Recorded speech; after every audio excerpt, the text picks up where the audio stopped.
안녕하세요. 핫한 이슈를 다루는 남자 핫맨입니다. 핫맨! 오늘은 항생제가 코로나 바이러스에 효과가 없는 이유에 대해서 알아보겠습니다. 먼저 세균과 바이러스는 서로 다른 존재입니다. 둘이 다른 이유들 중 가장 큰 차이점은 분열 방법이 다르다는 것인데요. 저희 몸의 항체는 몸에 해가 되는 균들을 잡는 역할을 합니다. 그래서 세균들이 자아 분열을 하게 되면 분열하는 타이밍을 노렸다가 그때 공격해서 분열을 하지 못하게 하고 남은 균들은 항체들이 잡아먹어 병이 치료가 됩니다. 그러나 바이러스는 자아 분열을 하지 않습니다. 그러면 바이러스는 자아 분열을 안 하면 어떻게 살아남을까요? 바이러스는 평소엔 꿈쩍을 하지 않습니다.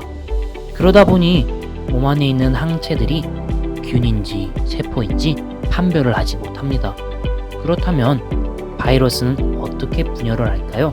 바이러스는 자기 혼자서 분열을 못하는 대신 다른 세포가 분열할 때 끼어들어서 자신을 복제합니다.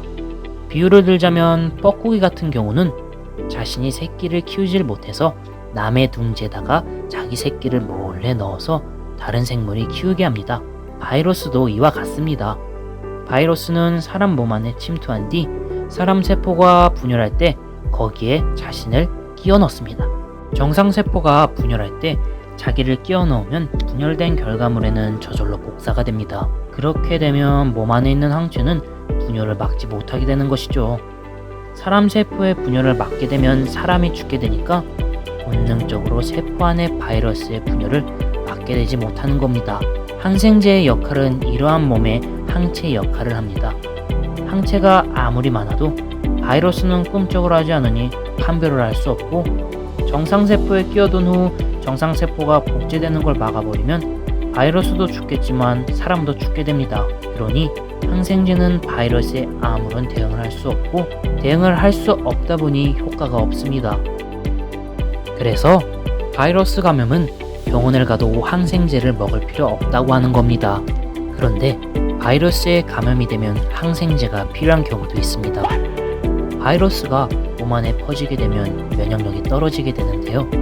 면역력이 떨어지면 멀리서 구경만 하던 세균들이 활동을 하게 됩니다. 도둑 잡느라 경찰 병력이 소진되니까 좀도둑들이 활동을 하기 시작하게 되죠.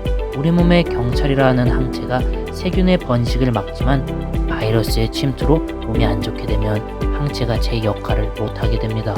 그 사이 세균이 마구마구 번식하게 되는 거죠. 그럼 우리 몸 안에는 바이러스와 세균이 퍼지게 되는 것인데요. 이러면 목숨이 위험할 수도 있기 때문에 그 잡도둑, 즉 세균이라도 잡기 위해서 항생제를 쓰게 됩니다. 이러한 이유들로 바이러스에 걸렸을 때 항생제를 사용하는 겁니다. 그러나 직접적인 바이러스 치료에 해안이 되지는 못합니다. 참고로 감기도 바이러스로 인한 병입니다. 그래서 감기에 걸렸을 때 항생제를 먹어도 아무런 도움이 되질 않습니다. 추가적으로 코로나 바이러스에 도움이 되는 음식들을 알려드리겠습니다. 이미 바이러스에 걸린 상태라면 치료는 못하지만 도움을 줄 수 있는 음식들을 나열해 보겠습니다. 첫 번째로는 인삼입니다. 인삼은 모두들 열이 많은 음식으로 알고 계실 겁니다. 우리 몸의 면역력을 키우기 위해선 사람의 체온을 36.5도로 높이는 게 중요하다고 합니다. 그러나 실제로 현재인들은 대부분 36도 미만에 머문다고 합니다. 이유는 인스턴트 음식 섭취 및 여러 가지 이유가 있을 거라고 봅니다. 이러한 이유로 바이러스에 대응할 면역력을 높이기 위해서는 체온을 높일 인삼이 제가 추천하는 첫 번째 음식입니다. 두 번째로는 오미자입니다. 오미자는 성질이 따뜻하면서도 건조하지 않아 폐에도 좋은 작용을 하는 것으로 알려져 오랫동안 기침이나 천식 치료제로 사용되어 왔습니다. 그래서 두 번째로 추천하는 음식입니다. 마지막 세 번째는 맹문동입니다. 맹문동은 감기 걸렸을 때 사용하기도 했고 기침하거나 기관지 질환이 들 때도 폐를 보호해주는 약으로 사용되어 왔습니다.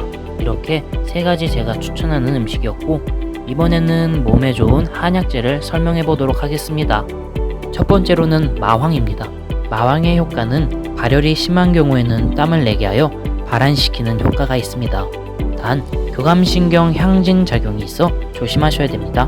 두 번째로는 반하입니다. 반하의 효과는 가래를 제거하고 기침을 먹게 하는 작용을 해줍니다. 세 번째로는 행인입니다. 행인은 기침을 먹게 하고 가래를 제거해주며 변비를 치료해주나 독이 약간 있어 역시 조심하셔야 됩니다. 네 번째는 석고입니다. 석고는 위장의 열을 꺼주는 효과가 있습니다. 참고로 이 약재들은 대표적으로 말씀드린 거고, 이 약재들을 이용해 보통형, 중형, 위중형, 회복기에 따라 첨가되는 양과 다루는 종류들이 달라집니다. 그리고 예방을 하기 위해서 또는 점점 치료가 되는 경우에는 인삼, 맹문동, 오미자와 같은 약재들을 섞어서 처방이 된다 하니 참고해 주시면 좋겠습니다. 코로나 때문에 많은 분들 걱정이 많으실 텐데 모두 건강하시고 얼른 이 시기를 지나서 다들 웃음꽃 가득하길 빌겠습니다. 이상 한맨이었습니다. 새로운 정보가 있을 때 뵙겠습니다. 핫!